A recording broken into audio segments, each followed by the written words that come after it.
Assalamualaikum warahmatullahi wabarakatuh. Perkenalkan, nama saya Anida Rosma Fadila. Saya dari kelas SI 18 PBI. Pada kesempatan kali ini, saya akan membuat video mengenai UAS data mining. Nah, ini soalnya nih.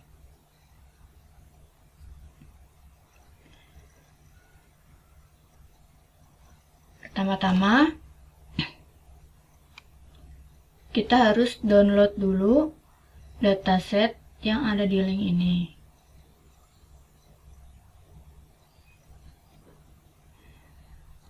Nah, setelah kita download datasetnya, lalu kita masukkan dataset ke dalam aplikasi Anaconda atau Jupyter Lab. Atau kalian bisa langsung melalui online juga, yaitu dengan link Google Colab, itu sama ya.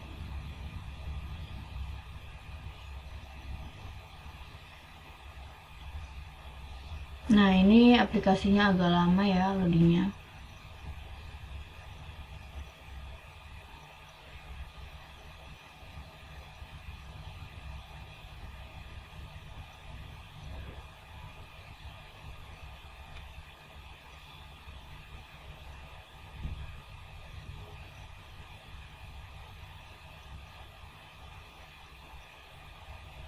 Nah, setelah tampil seperti ini,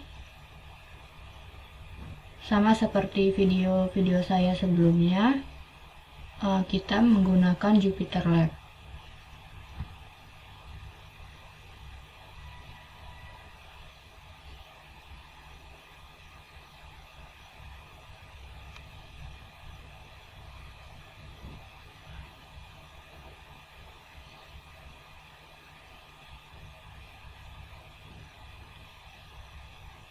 Nah, kalau menggunakan aplikasi seperti ini berarti melalui offline,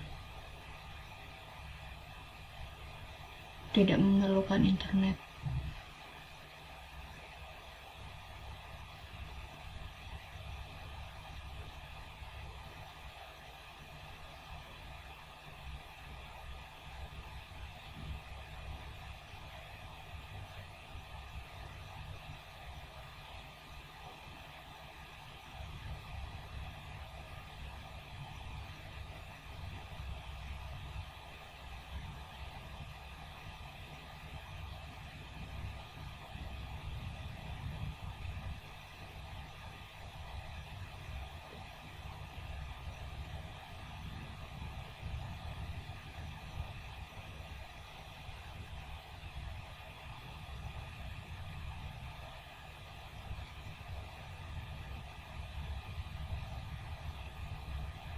Nah, ini sebelumnya saya sudah coba running.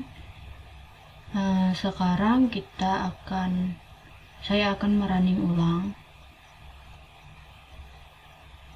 Saya akan menghapus outputnya ya, biar dapat dipahami. Nah, langkah pertama yang kita lakukan yaitu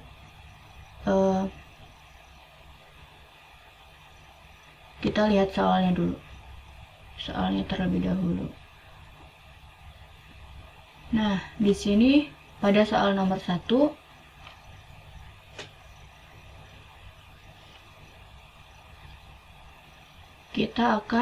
yang harus kita lakukan adalah proses get data. Nah, proses get data ini adalah proses pengambilan data dari sebuah data yang ada di dataset untuk ditampilkan pada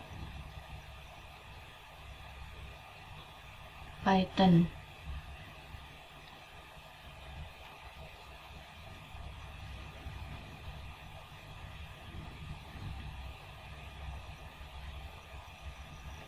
Nah, nanti Data yang akan ditampilkan dari dataset UAS ini, dataset uas.csv, nanti seperti ini.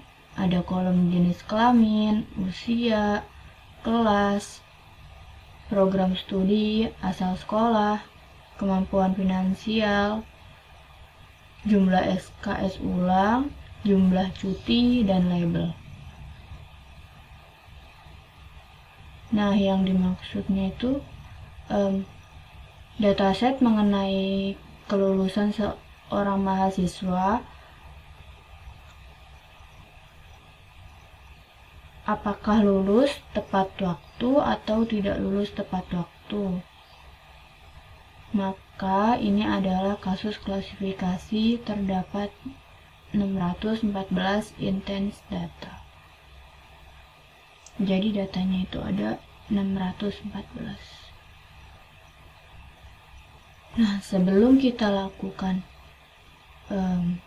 get data, pengambilan data, kita harus memanggil dahulu library Python-nya, yaitu pandas. Pandas itu adalah library pada Python.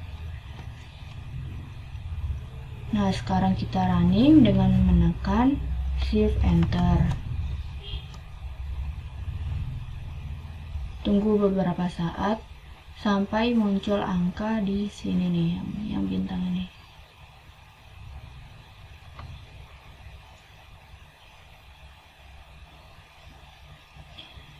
Nah, nanti setelah pandas sudah running, langkah kedua yaitu kita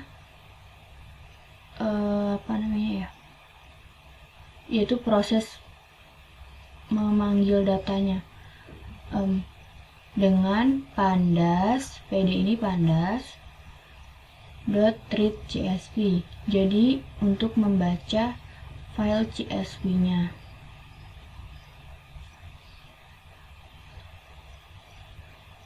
Misalkan nih yang kalian ingin buka itu adalah data berbentuk Excel, berarti ini read Excel gitu, XLS. Ini karena saya yang ingin dibaca adalah data file bentuk CSV, maka yang saya lakukan adalah read.csv. Lalu sekarang shift enter untuk running. Nah, setelah running, kita dapat menampilkan 5 data awal yang ada pada proses DM UAS tadi, yaitu proses pembacaan CSV-nya.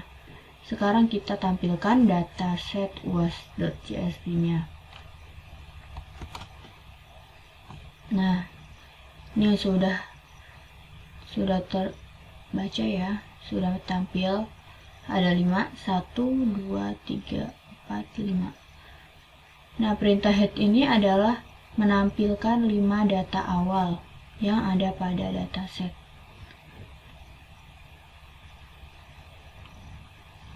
Nah, selanjutnya adalah describe. Describe ini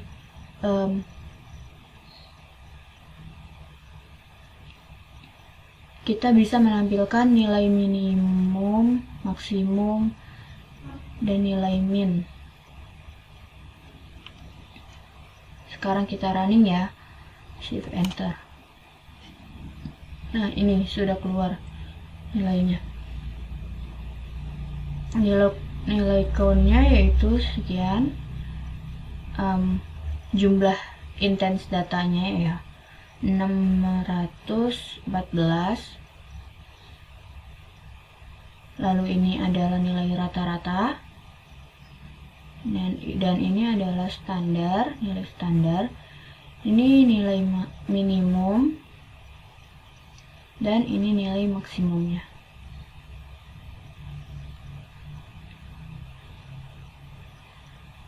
Lalu selanjutnya kita akan eh,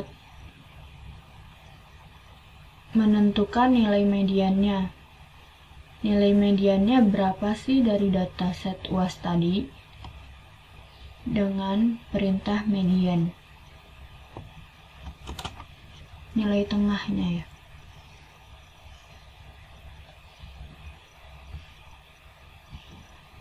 Nah, ternyata nilai tengahnya sekian. Lalu setelah itu kita bisa lihat mana dari kolom-kolom yang ada di dataset tadi yang memiliki nilai none.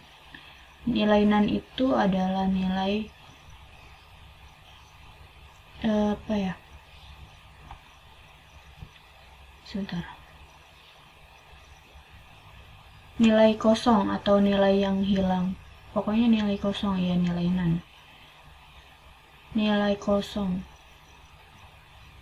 yang ada pada dataset UAS tadi di atas CSV. Nah, kenapa saya pakai sum? Karena jika is 0 saja, nanti semua datanya itu akan muncul. Jadi kita tidak bisa melihat berapa jumlah nilai kosong yang ada di dataset. Nah, kita running ya, shift enter. Nah, dengan sum ini maka akan terjumlah nilai kosongnya ada berapa gitu ya. Nah, nih nilai kosongnya ternyata ada pada kolom asal sekolah. Ada 15 baris yang kosong. Nah, setelah kita mengetahui nilai kosongnya ada di kolom asal sekolah, lalu sekarang kita hapus kolom asal sekolah karena dia memiliki nilai kosong agar tidak mempengaruhi kolom-kolom yang lain, data yang lain nanti yang akan dihasilkan. Lalu ini shift enter. Nah, ini kenapa ada implies true di sini? Karena implies true ini berfungsi sebagai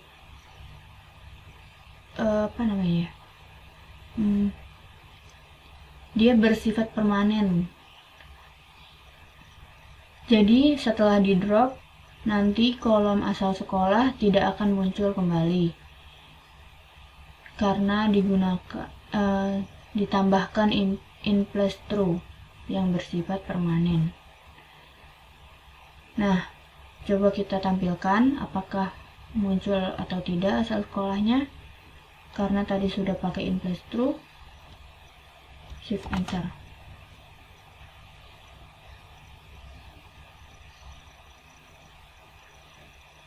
Nah, sekarang hanya ada kolom jenis kelamin, usia, kelas, program studi, kemampuan finansial, jumlah SKS ulang, jumlah cuti, dan label. Nah, tadi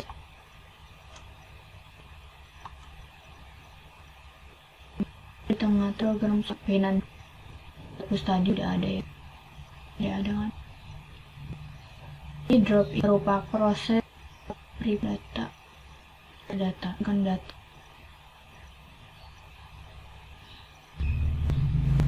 Nah, setelah proses drop mudah. Nah, kolom ini saya lakukan panjang menjadi singkat, mudah dipakai.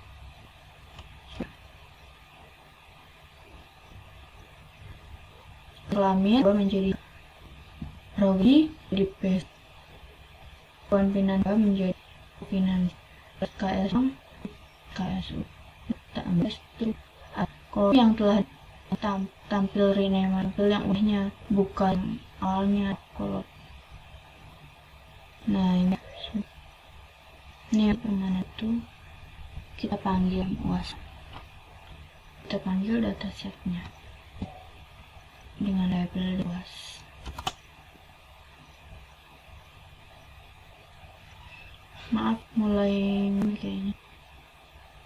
ke lembar.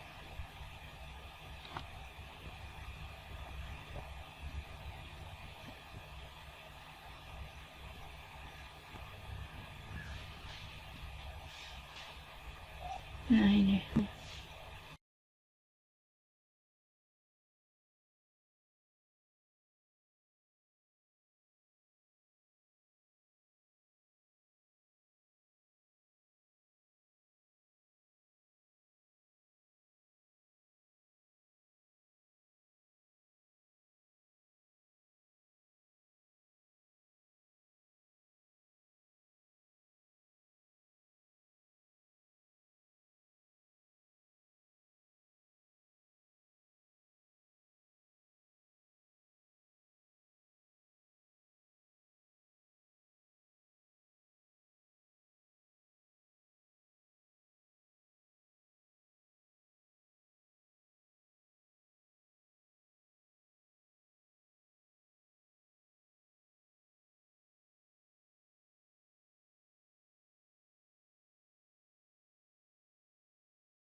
Nah ini ya, ini datanya. Ada banyak. Ini ukuran datanya yaitu 614 baris dan 8 kolom.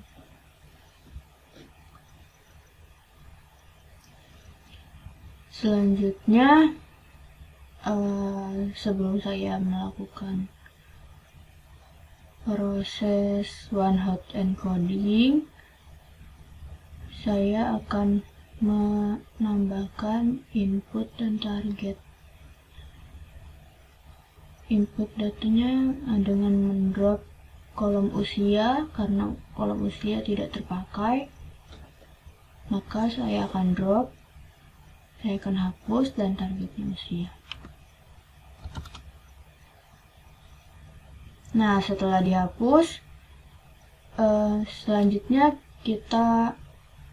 saya akan lakukan proses one hot encoding dengan variabel getDummies. Pertama, saya lakukan one hot encoding pada kolom kelas. Nah, proses one hot encoding ini adalah proses di mana kita mengubah kolom yang tadinya bersifat nominal kolom yang tadinya datanya itu bersifat nominal menjadi numerik. Nah, seperti ini ya, tadinya satu kolom menjadi 3 kolom, dan isi datanya menjadi numerik.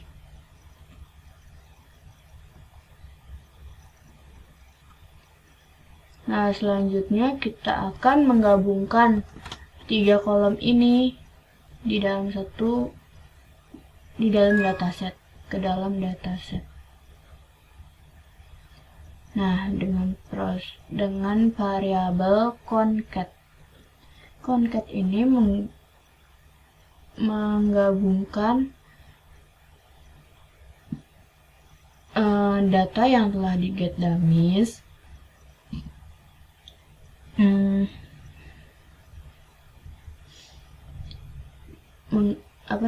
data yang telah di getDummies digabungkan ke dalam dataset. Jadi nanti kolom kelas ini nanti terakhir saya akan hapus. Sekarang kita akan menggetDummies kolom label. Kolom label bagi menjadi 2, yaitu lulus tepat waktu dan tidak tepat waktu.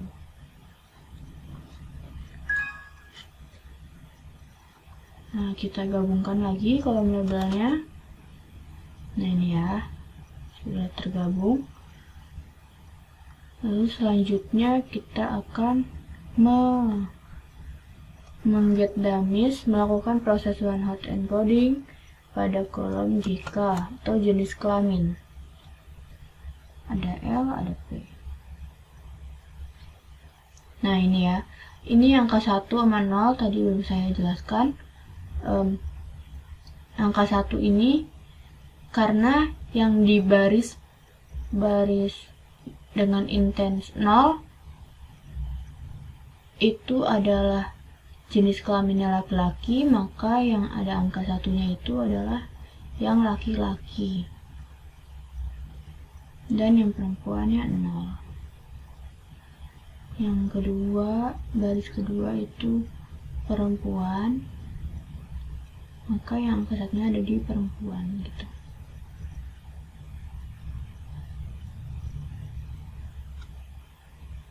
Lalu selanjutnya kita akan menggabungkan lagi kolom JK yang telah di getDummies ke dalam dataset. Nah, ini ya, udah masuk. Lalu program studi, gabungkan lagi.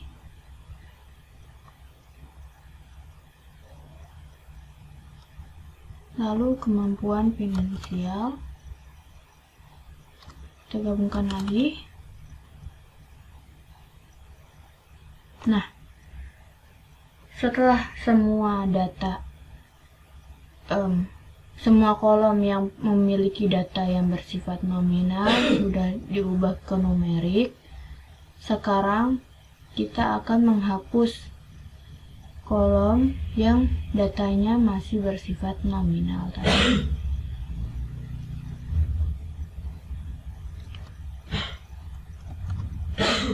Karena nanti pada saat mencari akurasi, jika ada data yang bersifat nominal tidak akan terbaca. Maka dari itu saya mengubah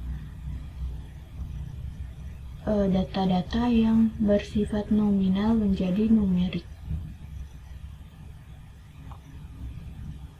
Nah, setelah semuanya bersifat numerik seperti ini, selanjutnya yang saya lakukan adalah membagi data menjadi 2, yaitu menjadi data trend dan data test.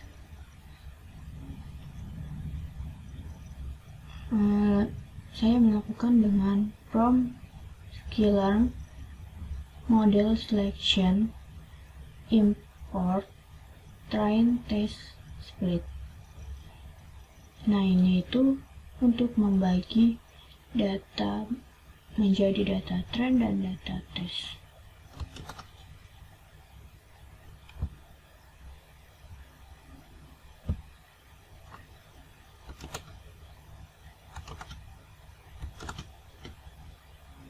Nah, tunggu ya, masih muter dia, masih diproses.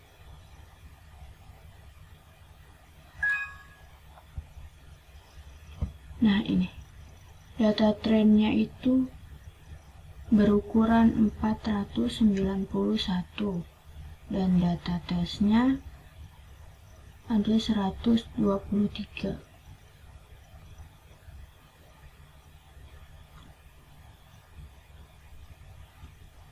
Nah, selanjutnya kita akan menormalization with scalar. Kita akan melakukan proses normalized pada data. Nah, yang ini nih soalnya.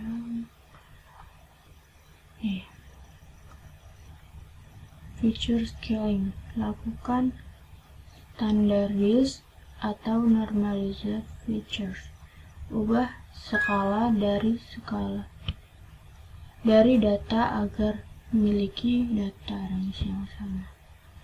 Nah, ini berfungsi untuk mengubah skala dari data agar memiliki data range yang sama.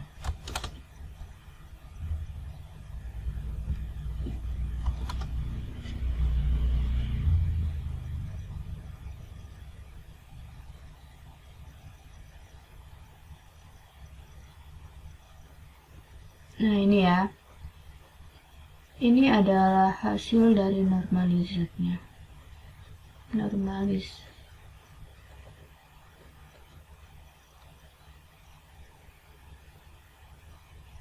Selanjutnya yang saya lakukan adalah saya menggunakan algoritma yang saya gunakan yaitu Naive Bayes, Decision Tree, dan SVM, algoritma SVM.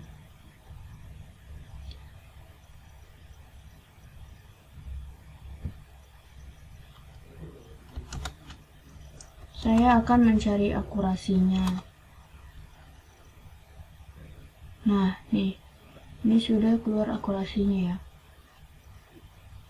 Skor ini untuk mencari akurasinya. Akurasinya yaitu 0,089. Tuh. Nah, ini hasil akurasi dari algoritma Naive Bayes-nya 0,089. Sekarang kita akan lihat data testingnya. Kalau kayak gini itu kita menampilkan 10 data akhir.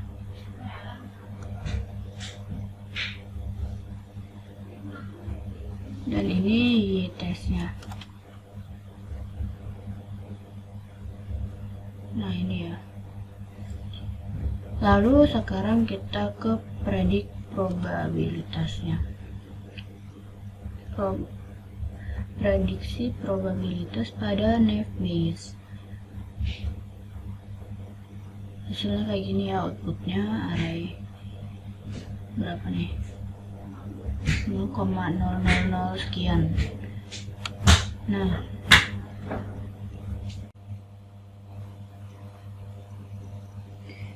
Nah, pada proses selanjutnya kita buat label dengan nama YPRED, maksudnya prediksinya ya.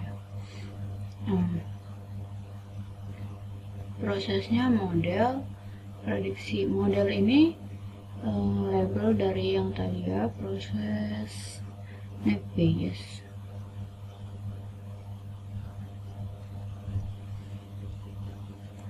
Prediksi dari X-Text. Data testing. Nah, ini hasil prediksinya, arraynya. Selanjutnya kita akan mencari nilai akurasinya dengan from sklearn matrix import classification report, print classification report, dari data testing. Nah, ini untuk akurasinya 0,02002 ya.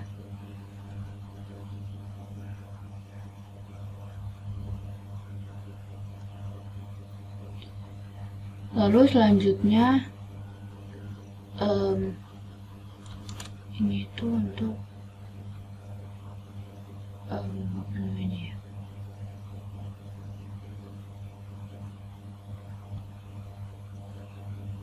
bentar.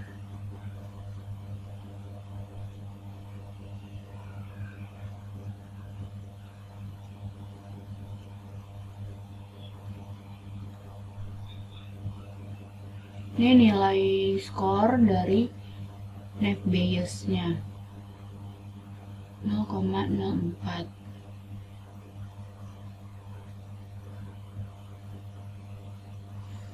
Lalu selanjutnya kita beralih ke decision tree, algoritma decision tree dengan import sklearn. Sklearn itu library di Python ya, seperti pandas tadi.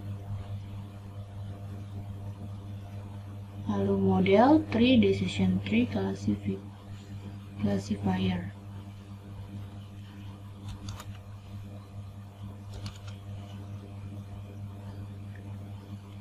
Ini tesnya, ini prediksi, nah ini akurasinya x-test 0,5 ya. Selanjutnya kita ke SVM.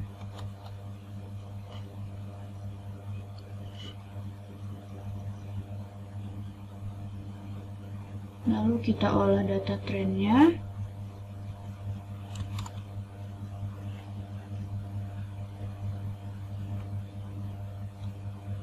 Nah, ini hasil olahan data tren dari SVM, algoritma SVM.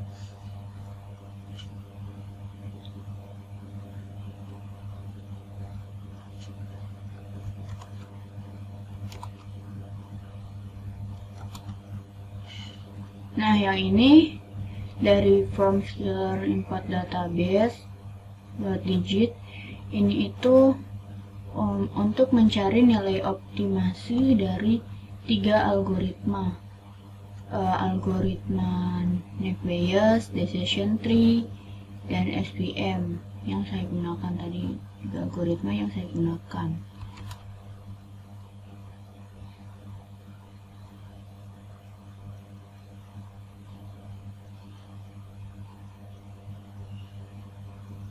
Nah, nanti dari 3 algoritma yang saya gunakan tadi akan muncul di sini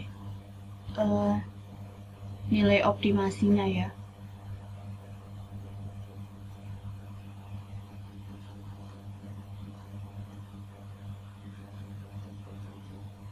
Nah, ini dia nih. Ini nilai optimasi dari 3 algoritma. Nah, ternyata dari ketiga optimasi ini nilai algoritma SVM lebih besar daripada algoritma net Bayes dan decision tree. Nah, cukup sekian video dari saya. Kurang lebihnya mohon maaf. Wassalamualaikum warahmatullahi wabarakatuh.